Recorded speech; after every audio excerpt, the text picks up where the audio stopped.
এই মুহূর্তে সবচেয়ে বড় আপডেট, ফেক সার্টিফিকেট নিয়ে মুখ্যমন্ত্রীর হুঁশিয়ারি।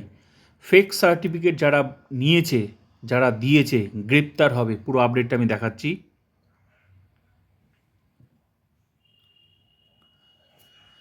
তৃণমূল সরকারের আমলে রাজ্যে এসটি সার্টিফিকেট নিয়ে বড় দুর্নীতি হয়েছে।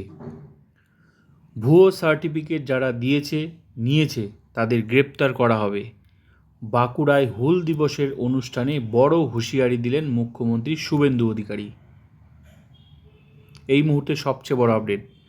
শুধু তাই নয়, মঞ্চ থেকে আদিবাসীদের উন্নয়নের বার্তা দেওয়া হয়েছে।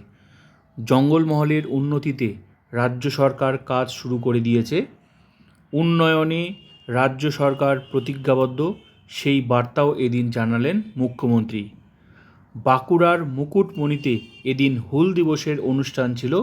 মুখ্যমন্ত্রী হওয়ার পরে প্রথমবার বাঁকুড়ায় গেলেন শুভেন্দু অধিকারী। তো এসটি সার্টিফিকেট যারা দিয়েছে, ফেক এসটি সার্টিফিকেট যারা দিয়েছে, যারা নিয়েছে, তাদের কিন্তু হুঁশিয়ারি, চরম হুঁশিয়ারি। তো সবচেয়ে বড় আপডেট, একদম গ্রেপ্তার করা হবে। তো ভিডিওটা ভালো লাগলে like, comment, subscribe and share.